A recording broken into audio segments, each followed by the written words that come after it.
Okay, let's go ahead and get started. So thank you all so much for joining today for today's information session. We're really excited about the interest in the Survivor Power Institute.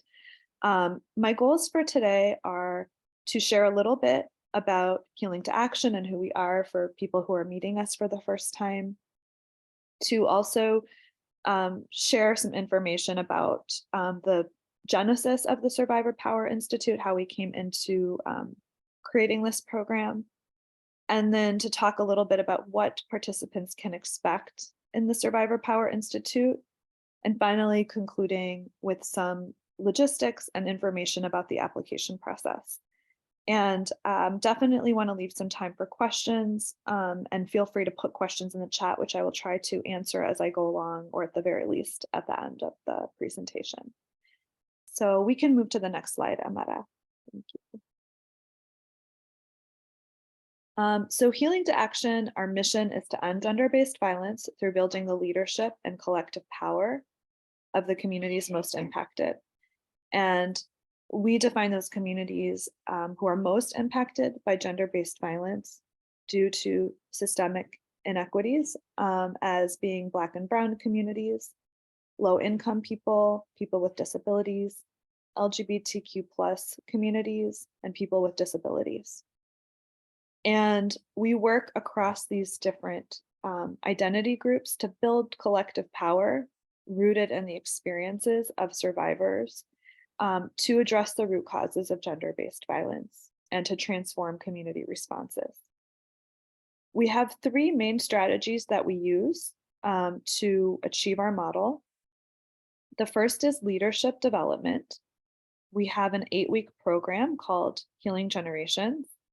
And this is a program we developed in collaboration with survivors and launched in 2018, where we provide survivors from communities across Chicago that disproportionately experience gender-based violence with political education, skills, and an introduction to the foundational concepts around community organizing in order to start to develop solutions for their own communities around gender-based violence. This leads into our second strategy. So graduates of this program have the opportunity to work with Healing to Action beyond graduation and develop grassroots initiatives and campaigns to actually work towards addressing the root causes of violence in their communities. So one example of this is our current campaign, Sex Ed Works. This is a campaign that our leaders developed to address inequities and disparities in access to sexual health education for young people in Chicago as a root cause of why violence was occurring in their communities. And so really trying to interrupt generational cycles, trauma, through making sure that young people of color and young people who are low income, young people had access to this really important affirming information that would allow them to protect their safety and also to have healthy relationships. So that's just one example of what organizing looks like at Healing to Action. And then our final strategy is capacity building. So we want to take the learnings of our model and use them to support other organizations that are doing work to end gender-based violence or to address the root causes of gender-based violence. So you can move to the next slide, Amada, thank you. We've worked with a variety of organizations doing racial, economic, and gender justice work to provide individualized and customized training to help develop an analysis around gender in their organizations, or to work on specific strategies to build the survivors, the leadership of survivors or survivor-led organizing campaigns. These are just some of the partners we've worked with. We've worked with people across the country doing all different kinds of work. And this training work is really what was the sort of foundation for the Survivor Power Institute. We can go to the next slide. So the history of the Survivor Power Institute is that after doing these trainings for several years with individual partners, we saw a couple of needs that we wanted to address One was that we saw that there were themes that were coming up with different partners doing different kinds of work. And we wanted to make sure that we were providing a space to address these themes to as many partners as possible. So just trying to meet the demand um, for skills and support around building the leadership of survivors and organizing directly with survivors. So we wanted to create an opportunity where people could come together and learn this information together as opposed to just in their individual organizations. As we were doing the individual training partnerships, we saw that a lot of people felt a lot of challenges in the work and that they were lonely in the work. And so another piece of why we decided to try out this model with the Survivor Power Institute was to create more of a community of support for people across the city and across the country who are organizing with survivors. So they had a cohort of peers they could turn to and learn from and experiment with, and just have more support as they were trying to implement these strategies within their own organizations and movements. So we piloted the Survivor Institute last year, and this year we are offering a second cohort. We had 10 organizations participate in last year's cohort with 14 participants. And our hope is to expand to new organizations, new individuals who are trying this work out and continue to build this power across the social movements that we're working with. Some of the topics that you could expect to learn about in the Survivor Power Institute, I should note that these are slightly different than the topics we covered in our first pilot offering last year, and we modified them based on some of the feedback we got from our participants around what was the most useful and where they would have liked to spend more time. But these are the 6 main topics that we'll be covering over 2 days of training. So we'll have 6 sessions over 2 days, 3 sessions a day. And we'll be starting out with those foundational concepts around our model, core principles for survivor leadership, and then digging into those pieces of the core principles over the next couple of days. So we'll be talking about how to create the appropriate conditions for survivors to fully participate and develop their leadership, including how to provide accessible political education to survivors. We'll talk about actual organizing campaigns. Collectivizing survivor power will be around how to create robust and accountable decision-making processes with survivors and moving the work forward collectively. We'll have a workshop on storytelling and how to do survivor storytelling in a way that is both powerful and also is avoiding re-traumatization and is actually contributing to the healing process. And then finally, we'll be talking about long-term strategies for sustaining survivor leadership. The sessions will be a combination of case studies where we'll be sharing learnings from our model. You can expect to actually hear from some of our survivor leaders as well as our organizers who will be co-facilitating some of these workshops, as well as applied learning workshops where you will actually be brainstorming, thinking about solutions that you're experimenting with in your own organizations and using the time together as a group to actually workshop together some strategies that you might want to implement in your own work. The purpose of the Survivor Power Institute is really to move organizations into action and accelerate existing ideas or strategies that people want to be using. So we're really hoping that these 2 days of training are not just about exposing to the ideas, but actually supporting in creating change in your organizations and in your communities. As such, after the Institute, we also will be offering in the 6-month period following some technical assistance to participant organizations. What that will look like will depend in some ways on the cohort and what the cohort is looking for, but just to give some context, last year we were able to provide 2 additional cohort calls in the 6 months following the Institute, as well as individual coaching calls with organizations to talk about how things were going. So our hope is that you will actually be setting goals in the Institute, and we can support you as partners with accountability and trying to implement those goals, as well as support in thinking through challenges and questions that come up after the Institute as you're working on implementation. We can go to the next slide, Amara. Just some key dates to keep in mind with the Institute. Applications are due on August 11th. If you have any questions about the application, you can feel free to reach us through our admin email, which is listed on the application itself. The application is available on our website as well as on our social media link tree. We will be notifying selected applicants by September 4th. We'll actually be notifying all applicants by September 4th. If you were not offered a spot, you will be placed on a wait list, and we will be giving a deadline for those who are selected for the cohort to accept their spot, and then we will move down the wait list. So on September 4th, either way, you should receive an update on your application.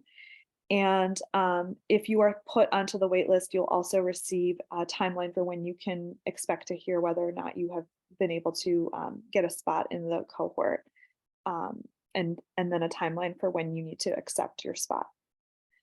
And then the Institute itself will take place from 10 a.m. to 4 p.m. on November 8th and 9th. And a new offering we have this year based on feedback from last year's cohort is that the night before the Institute on November 7th, we will be having a community dinner and healing session so that people in the people who are selected for the cohort and participating will have the chance to get to know each other and spend some time developing relationships before diving into the training days. We can move to the next slide. So lastly, I just wanted to share a little bit about the application. The application is a Google form. As I mentioned, it's available on our website. As we're looking to select the cohort, we wanted to share in transparency what we're looking for as we're building this cohort. The first thing is a commitment to doing gender-based violence work, whether it's prevention or response, and to work building power with survivors. That commitment doesn't necessarily need to be in your current role or in your current organization, but being able to share that commitment, whether it's through lived or personal experience, and how you think about it in your work will be very useful for us to understand in the application. If you are working for an organization that is doing gender-based violence work, then perhaps focusing more on how you're building power with survivors or how you can envision doing that in your current role. And if you're doing organizing work in a broader social justice movement, talking a little bit about how you work with survivors currently and what your vision is for what that could look like moving forward. We're also looking for leadership experience and potential because, as I shared earlier, we are really, our vision for the Survivor Power Institute is to reach more survivors and accelerate work that's already happening or being envisioned in these movement organizations. So we want to make sure that the folks that are in the cohort are committed to that idea. It does not mean you have to have a concrete plan for exactly how you're going to be using your training. It doesn't mean that you even have to have a bunch of support in your organization right now. But just being able to walk us through what you think will be useful about the training and making change and having an impact in your current work, how you envision that looking will be very helpful to us in evaluating your application.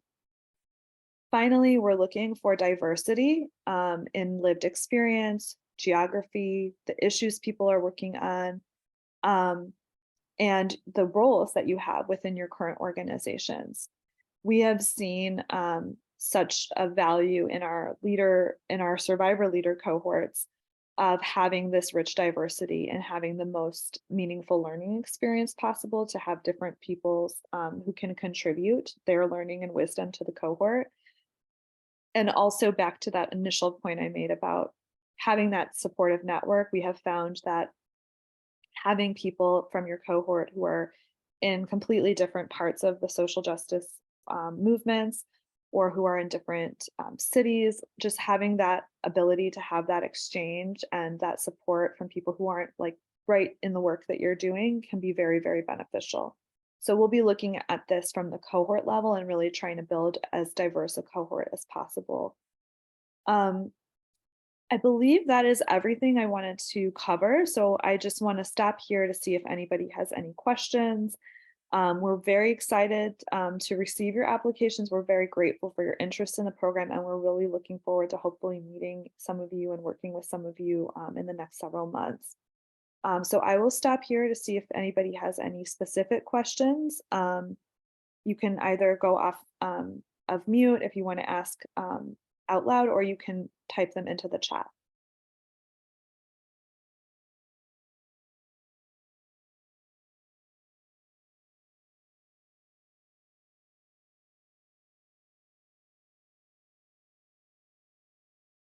Okay, seems like maybe there are no questions at this moment.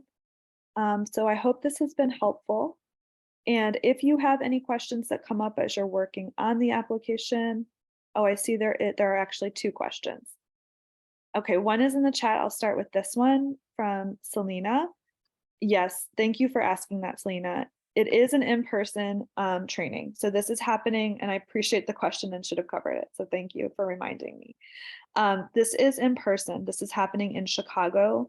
The training is actually going to be taking place at the Chicago Teachers Union. And so if you are coming from out of town, we are happy to work with you to recommend accommodations.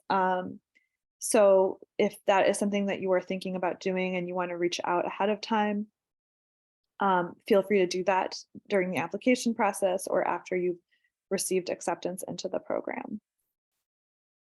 And then I see another question from Janine, which is there a one-on-one coaching component and what is the frequency of that? So there is going to be a one-on-one coaching component. The frequency of it is going to be determined based on interest in the cohort and HTA's organizational capacity. So last year we were able to provide one-on-one coaching call with each organization in the months leading up in the 6 months after the cohort graduated from the institute. We also provided 2 cohort calls. So there were 2 calls where people could bring issues and workshop them together with the support of the facilitators from the Survivor Power Institute. We did receive feedback this year that the one-on-one coaching calls were very useful. And so we are considering if we can increase the number that are available to individual organizational partners. Again, that will depend on how many people in the cohort request that support and what the organization's capacity is in relation to that. So last year, we only actually had about half of the cohort members request that one-on-one coaching. And so in retrospect, we probably could have provided more. So that will be a little bit of a dynamic decision-making process, but you can expect to receive at least some one-on-one coaching support. There is another question here of whether there is a stipend for travel expenses. So this is something that we are working on right now. We are hoping that we can provide some financial support in some capacity. For local partners, we wanted to make sure people are aware that there are 3 funders in Chicago who are providing sponsorships to cover the cost of the training for their grantees. The registration fee for the training is $550. That covers the 2 full days of training, as well as lunch on both days of the training and the community dinner the night before.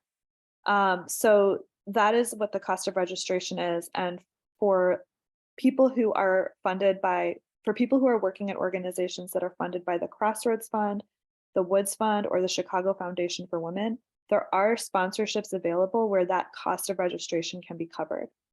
For other out-of-town participants who are not, or people who are not covered, who are not belonging to organizations that are grantees of those funders, we are exploring ways to try to make this as financially accessible as possible. We do not want money to be a barrier for people to participating in the program.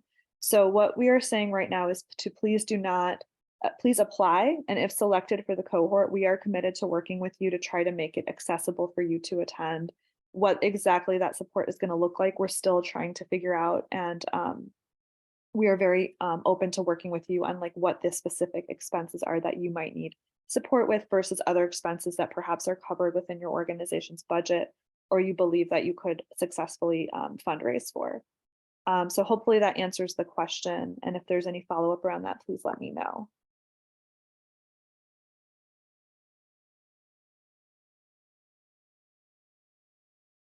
Any other questions? Thank you all for those great questions.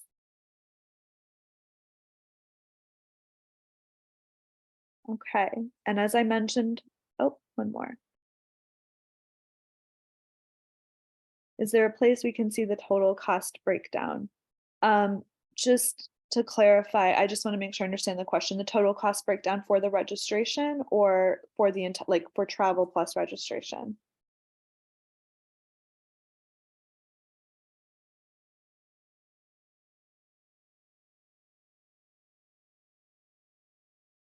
For registration, yeah. I believe on our website it actually covers what what the registration cost covers. Um, but I can also repeat it here. So the registration cost covers the dinner and healing session that will happen the night before the training, the cost, the actual facilitation and cost of the training both days. Um, and then lunch will be provided both days. So it will also cover the cost of lunch. We will be also probably providing a light breakfast with snacks, but it's not going to be a full breakfast. But there will be food and nourishment provided throughout the training for our attendees. It does not cover the cost of travel or accommodations. So those would be separate from the registration costs.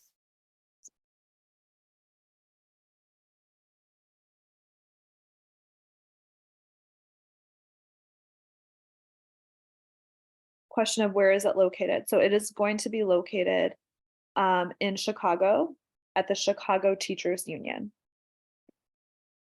And as I mentioned, if you want to reach out specifically with more logistical questions for particularly out of town registrants, um, feel free to reach out either before or after you apply. And we're happy to help, recommend accommodations or give you a sense of like how far certain hotels might be from the union or areas of the city that would make sense to stay in. We're here to support with that. It is the registration fee. Now I want to make sure that I'm telling you correctly. It is for both days, but it is, I believe it's $550. So I just want to make sure that's accurate. Let me just double check that so that I'm giving you the right information.